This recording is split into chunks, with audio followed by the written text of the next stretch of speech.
Donald Trump نے مذاکراتی team کے تیار کردہ مسودے پر دستخط کرنے سے انکار کر دیا۔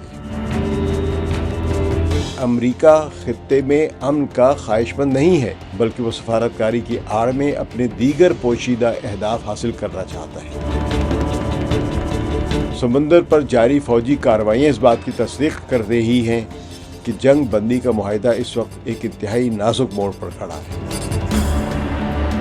ایران نے یہ واضح کر دیا ہے کہ اگر امریکہ نے جنگ بندی کا معاہدہ توڑ کر دوبارہ جارحیت کی تو ایران کا جوابی حملہ کرشنگ یعنی انتہائی تباہ کن ہوگا۔ یہ صورتحال طویل المدتی بنیادوں پر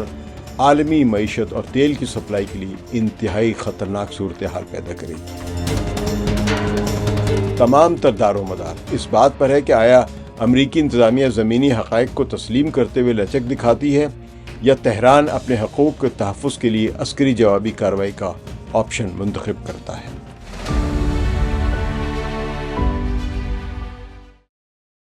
ثقلین امام کا سلام قبول کیجیے۔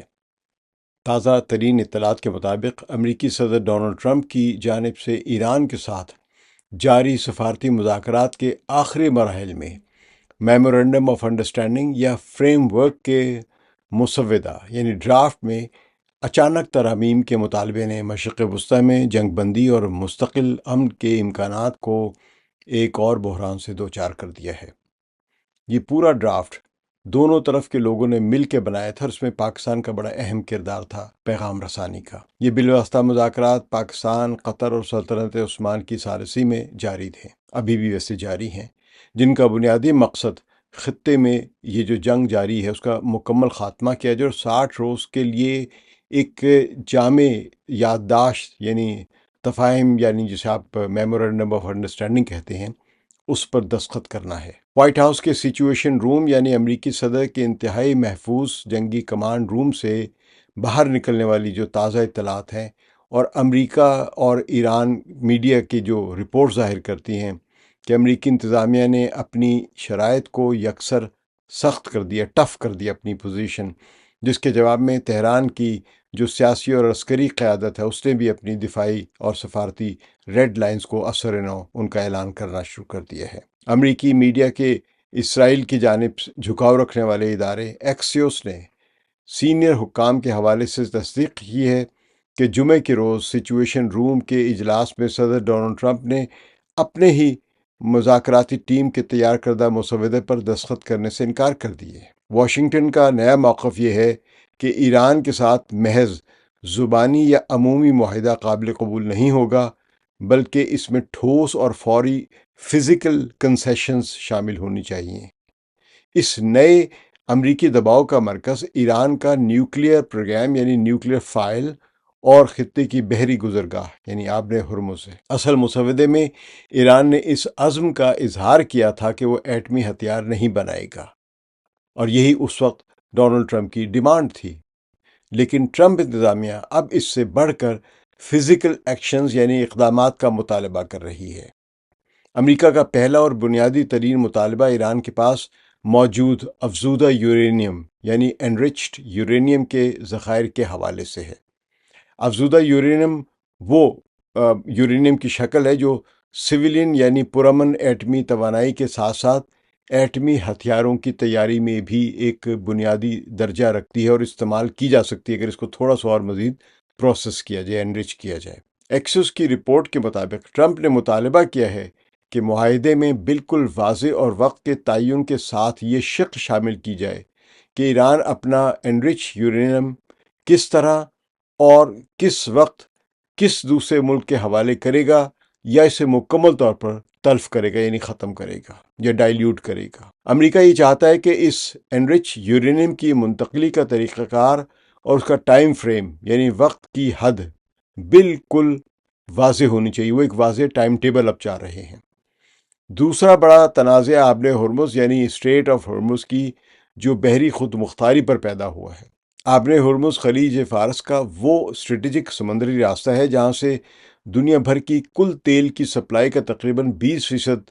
جو حصہ ہے وہ گزرتا رہا ہے۔ اس وقت یہ بند ہے۔ اصل مسودے کے تحت ایران اس راستے کو دوبارہ کھولنے اور بحری ٹریفک بحال کرنے پر راضی تھا،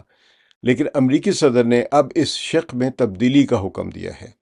امریکہ کا نیا مطالبہ یہ ہے کہ اس بین الاقوامی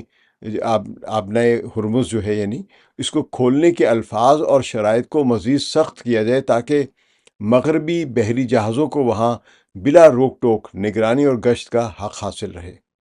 نیو یارک ٹائمز کی رپورٹ کے مطابق صدر ٹرمپ اس بات پر بھی شدید تحفظات کا اظہار کر رہے ہیں کہ اس امینڈمنٹ یا ترمیم سے پہلے کے معاہدے کے نتیجے میں ایران کے فروزن ایسٹس یعنی جو ان کے منجمد اثاثے ہیں جو انٹرنیشنل بینکوں میں جو فریز کیے گئے ہیں اربوں ڈالر وغیرہ، اور وہ پوچھ رہی ہے کیوں ریلیز کیے جائیں۔ امریکی انتظامیہ چاہتی ہے کہ فنڈز کی یہ بحالی فوری نہ ہو بلکہ اسے ایران کی مکمل سفارتی تابع داری اور یورینیم کی منتقلی سے کنڈیشنل یعنی مشروط کیا جائے۔ وائٹ ہاؤس کے حکام نے اعتراف کیا ہے کہ ان ترامیم کے بعد واشنگٹن اور تہران کے درمیان بالواسطہ پیغامات کا ایک نیا سلسلہ شروع ہو گیا ہے جس میں کئی دن لگ سکتے ہیں۔ تاہم امریکی پوزیشن یہ ہے کہ وہ اپنی شرائط منوانے کے لیے انتظار کرنے کو تیار ہے۔ اس کے نتیجے میں ظاہر ہے کہ جب تک آبِ ہرمز نہیں کھلتی ہے، حالات معمول پر نہیں آتے ہیں اور جنگ کے خدشات جب بڑھتے ہیں تو دنیا بھر کی اکانومی سفر کر رہی ہے۔ دوسری جانب تہران سے ایران کے سرکاری اور عسکری ذرائع نے اس امریکی اقدام کو سفارتی بدعہدی اور JCPOA یعنی 2015 کے جو جوہری معاہدے سے امریکہ کی پرانی طرز کی یک طرفہ علیحدگی یا دستبرداری کا ایک تسلسل قرار دے کر امریکہ کے موقف کو مسترد کر دیا ہے۔ ایران کا موقف ہے کہ واشنگٹن کے کسی بھی ایسے وعدے پر یقین نہیں کیا جا سکتا ہے جس میں فوری اور ناقابل واپسی معاشی ریلیف اور پابندیوں کا خاتمہ شامل نہ ہو۔ ایران کی اعلیٰ ترین عسکری قیادت اور مقتدر اداروں کے ایک اہم رکن جنرل محسن رضائی، انہوں نے اس صورتحال پر ایک باقاعدہ بیان جاری کیا ہے جس میں انہوں نے امریکی صدر کی نیت پر شدید سوالات اٹھائے ہیں۔ جنرل محسن رضائی کا کہنا ہے کہ امریکی صدر کی جانب سے بحری ناکہ بندی یعنی نیول بلاکیڈ کو برقرار رکھنا اور عین وقت پر اضافی مطالبات سامنے لانا یہ ثابت کرتا ہے کہ امریکہ خطے میں امن کا خواہش مند نہیں ہے بلکہ وہ سفارتکاری کی آڑ میں اپنے دیگر پوشیدہ اہداف حاصل کرنا چاہتا ہے۔ ایرانی میڈیا اور عسکری ماہرین کے مطابق تہران نے واضح کر دیا ہے کہ وہ اس وقت تک کسی بھی نیوکلیئر فائل پر بات نہیں کرے گا جب تک خطے کی مجموعی صورتحال یعنی لبنان میں مکمل جنگ بندی اور ایران پر عائد غیر قانونی نیول بلاکیڈ کا مکمل خاتمہ نہیں ہو جاتا ہے۔ ایران کا یہ بھی مطالبہ ہے کہ اس کے فروزن ایسٹس کی بحالی فوری ہونی چاہیے اور آبِ ہرمز کا انتظام مشترکہ طور پر صرف ایران اور سلطنت عمان کے پاس ہونا چاہیے ہے۔ تو سفارتی تعطل کے ساتھ ساتھ سمندر پر جاری فوجی کارروائیاں اس بات کی تصدیق کر رہی ہیں کہ جنگ بندی کا معاہدہ اس وقت ایک انتہائی نازک موڑ پر کھڑا ہے۔ اگرچہ امریکی صدر نے پچھلے دنوں یہ وعدہ کیا تھا کہ وہ ایران کی بندرگاہوں کا محاصرہ یعنی بلاکیڈ ختم کر رہے ہیں، لیکن زمینی صورتحال اس کے بالکل برعکس ہے۔ 30 مئی کی رات کو امریکی بحریہ نے خلیج عمان میں گیمبیا کے پرچم تلے سفر کرنے والے ایک تجارتی مال بردار جہاز یعنی کارگو شپ کو ایرانی بندرگاہ کی طرف بڑھنے سے روکا۔ جہاز کی جانب سے سفر جاری رکھنے پر امریکی بحریہ کے ایک طیارے نے ہیل فائر گائیڈڈ میزائل سے جہاز پر حملہ کر کے اسے ناکارہ بنا دیا ہے۔ تو ظاہر اس کا شدید رد عمل آ سکتا ہے۔ ایرانی پریس ٹی وی نے اس کارروائی کو بین الاقوامی سمندری قوانین کی کھلی خلاف ورزی قرار دیا ہے۔ تہران کی دفاعی کونسل کا کہنا ہے کہ امریکہ ایک طرف مذاکرات کا دعویٰ کر رہا ہے اور دوسری طرف کمرشل شپس یعنی تجارتی جہازوں پر میزائل حملے کر رہا ہے۔ اس کے علاوہ ایرانی عسکری حکام نے یہ انکشاف بھی کیا ہے کہ مئی کے آخری ہفتے کے دوران جب جنگ بندی نافذ تھی، امریکی فوج نے ایران پر متعدد بار بمباری بھی کی تھی۔ تو ان مسلسل امریکی اقدامات کے جواب میں ایران نے بھی اپنی عسکری طاقت کا مظاہرہ کرتے ہوئے کویت میں قائم امریکی فوجی تنصیبات یعنی ملٹری بیسز پر متعدد ڈرونز اور بیلسٹک میزائلوں سے حملہ کیا ہے، کیونکہ ایران نے یہ واضح کر دیا ہے کہ اگر امریکہ نے جنگ بندی کا معاہدہ توڑ کر دوبارہ جارحیت کی تو ایران کا جوابی حملہ کرشنگ یعنی انتہائی تباہ کن ہوگا۔ ایران یہ معمول بھی نہیں بنانا چاہتا، اس کو نارم نہیں بننے دینا چاہتا کہ امریکہ جب چاہے اسرائیل کی طرح کہیں بھی بمباری کر دے، جس طرح کہ اسرائیل اس لبنان میں یا شام میں یا غزہ میں کہیں بھی جب چاہتا ہے، کسی جگہ کو بھی خطرہ سمجھتا ہے بمباری کر دیتا ہے۔ تو ایران یہ نہیں چاہتا کہ امریکہ بھی اسی طرح ایران کے خلاف خلیج فارس میں کرے۔ آزاد علاقائی میڈیا بشمول دی کریڈل نے اپنی تجزیاتی رپورٹس میں لکھا ہے کہ ٹرمپ انتظامیہ کی جانب سے شرائط کو سخت کرنے کا یہ اقدام دراصل ان کی اندرونی سیاسی مجبوریوں کا ایک اظہار ہے۔ امریکی کانگریس میں موجود ہاکس یعنی جنگ پسند لابی اور اسرائیل کی لابی وائٹ ہاؤس پر دباؤ ڈال رہی ہے کہ وہ جب تک ایران کے جوہری پروگرام پر کوئی خاص معاہدہ حاصل نہیں کر لیتا، اس کو ختم نہیں کر لیتا، اس وقت تک ایران کو کوئی بھی معاشی ریلیف نہ دے۔ تجزیہ کاروں کے مطابق امریکی صدر مذاکراتی میز پر اضافی شرائط رکھ کر وہ حاصل کرنا چاہتے ہیں جو وہ فوجی دباؤ سے حاصل نہیں کر سکے، اتنی بڑی جنگ کے باوجود بھی جو حاصل نہیں کر سکے۔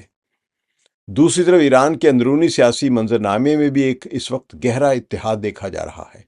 اور وہاں کی قیادت اس بات پر متفق ہے کہ وہ دباؤ میں آ کر اپنی نیشنل سوورینٹی یعنی قومی خود مختاری کا سودا نہیں کرے گی۔ ایران اور امریکہ کے ممکنہ معاہدے کی غیر سرکاری تفصیلات کے مطابق آبِ ہرمز کا ضابطہ اور ایران کے منجمد اثاثوں یعنی فروزن ایسٹس کی واپسی ان کلیدی مسائل میں شامل ہے جن پر بات چیت جاری ہے۔ دوسری طرف ایرانی پارلیمان کے قومی سلامتی اور خارجہ پالیسی کمیٹی کے ایک رکن ہیں اسماعیل کوثری۔ انہوں نے کہا ہے کہ واشنگٹن کے ساتھ مذاکرات جاری ہیں، لیکن ابھی تک کوئی حتمی معاہدہ نہیں ہوا ہے اور نہ ہی کوئی نتیجہ برآمد ہوگا۔ ان کے مطابق نیوکلیر مسئلہ زیر بحث نہیں ہے، بلکہ موجودہ مذاکرات کا مرکز جنگ کا مکمل خاتمہ، جنگ کی تکرار روکنے اور معاوضے کی ادائیگی یعنی فروزن ایسٹس اور ریپریشن یعنی تاوان جو جنگ کا وہ دینا اور امریکی فوج کا خطے سے انخلاء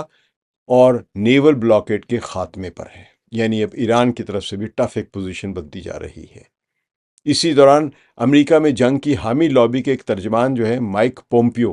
انہوں نے زور دے کر کہا ہے کہ ایران کو ہر حال میں شکست دینا ضروری ہے، کیونکہ اگر ایران امریکی ایکشن سے بچ گیا یعنی امریکی سزا سے بچ گیا تو پھر ہر کوئی سر اٹھانا شروع کر دے گا۔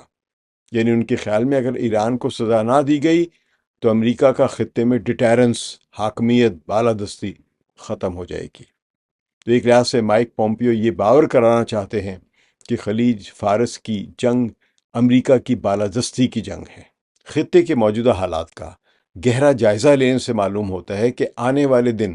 سفارتی اور عسکری لحاظ سے انتہائی نازک ہیں۔ اس وقت 3 ممکنہ منظرنامے سامنے آ رہے ہیں۔ پہلا منظرنامہ یہ ہے کہ پاکستانی اور قطری مذاکرات کار ایک ایسا درمیانی راستہ تلاش کریں جس کے تحت ایران کا یورینیم ملک سے باہر بھیجنے کے بجائے انٹرنیشنل اٹامک انرجی ایجنسی یعنی اقوام متحدہ کے ایٹمی نگران ادارے کے معائنہ کاروں کی موجودگی میں محفوظ کر دیا جائے، اور اس کے بدلے امریکہ نیول بلاکیڈ ختم کرنے کا باقاعدہ اعلان کرے۔ اس صورت میں 60 روزہ عارضی معاہدہ طے پایا جائے گا اور مزید مذاکرات کے لیے راستہ کھل جائے گا۔ دوسرا منظرنامہ یہ ہے کہ سفارتی تعطل برقرار رہے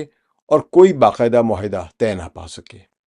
ایسی صورت میں غیر اعلانیہ جنگ کی صورتحال پیدا ہو جائے گی، جہاں فریقین بڑے پیمانے پر بمباری تو نہیں کریں گے، لیکن سمندر میں امریکی ناکہ بندی اور تجارتی جہازوں پر حملے جاری رہیں گے، جس کے جواب میں ایران اور خطے کے مزاحمتی بلاک جو ہیں وہ پھر امریکی اثاثوں پر جو اپنے ایسیمیٹریکل وارفیئر جو اس کے مطابق میزائل حملے بھی کریں گے اور ڈرون حملے بھی کریں گے۔ یہ صورتحال طویل المدتی بنیادوں پر عالمی معیشت اور تیل کی سپلائی کے لیے انتہائی خطرناک صورتحال پیدا کرے گی۔ تو اور تیسرا منظرنامہ یہ ہے کہ ایران امریکی شرائط کو حتمی طور پر مسترد کر کے مذاکرات سے مکمل بائیکاٹ کا اعلان کر دے۔ ایسی صورت میں ایران آبِ ہرمز کو بند کرنے کے لیے اپنی جو مائن لینگ جو ہے یعنی بارودی سرنگیں جو بچھانے کی جو صلاحیت ہے اور اینٹی شپ گائیڈڈ میزائلوں کا استعمال پھر کرے گا۔ اگر آبِ ہرمز بند ہو جاتی ہے تو دنیا بھر کی پیٹرولیم سپلائی کا 5واں حصہ رک جائے گا، جس سے پھر تیل کی قیمتیں ہیں وہ بہت زیادہ اوپر جائیں گی اور شدید بحران پیدا ہوگا گلوبل اکانومی میں، اور امریکہ اور ایران کے درمیان ایک براہ راست اور وسیع علاقائی جنگ بھی دوبارہ سے چھڑ سکتی ہے، جس کی زد میں پورا مشرق وسطی آئے گا۔ اب تک کی رپورٹس اور حقائق کے مطابق واشنگٹن کی دباؤ کی پالیسی اور تہران کی مزاحمتی اسٹریٹجی ایک دوسرے کے سامنے آ کھڑی ہوئی ہیں۔ امریکہ اس معاہدے کو ایران کے جوہری پروگرام کو فریز کرنے کے لیے استعمال کرنا چاہتا ہے، جبکہ ایران اسے اپنی معاشی بقا اور علاقائی دفاع کے تحفظ کا ذریعہ سمجھتا ہے۔ صدر ڈونلڈ ٹرمپ کی جانب سے آخری لمحات میں مسودے کی تبدیلی نے امن کے اس پورے عمل کو ایک ایسے دوراہے پر لا کھڑا کیا ہے جہاں سے ایک راستہ عارضی امن کی طرف جاتا ہے، دوسرا راستہ ایک بڑی جنگ، علاقائی جنگ کی طرف۔ اب تمام تر دار و مدار اس بات پر ہے کہ آیا امریکی انتظامیہ زمینی حقائق کو تسلیم کرتے ہوئے لچک دکھاتی ہے یا تہران اپنے حقوق کے تحفظ کے لیے عسکری جوابی کارروائی کا آپشن منتخب کرتا ہے۔ خطے میں امن کے تمام راستے جب مسدود ہونے کے بعد اب امکانات یہی ظاہر کر رہے ہیں کہ دونوں ممالک ایک بار پھر باقاعدہ جنگ کی طرف بڑھ رہے ہیں۔ تاہم واشنگٹن ایک ایسی قوم کے خلاف ایک اسٹریٹجک جوا کھیل رہا ہے جس کی پوری تاریخ نظریاتی وابستگی اور جانی قربانیاں دینے کے اصولوں پر قائم ہے۔ یہ نازک نقطہ ہے۔ تہران کے دفاعی مبصرین اور اسٹریٹجک تھنک ٹینکس کے مطابق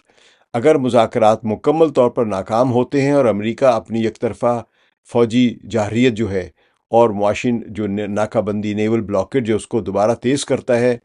تو ایرانی عوام اور عسکری قوتوں کے اندر قربانی اور مزاحمت کا یہ جذبہ اپنے عروج پر پہنچ جائے گا، اور یہ حالات نے ثابت کیا ہے۔ تو اس نظریاتی اور ثقافتی منظرنامے میں ایک انتہائی اہم ترین عنصر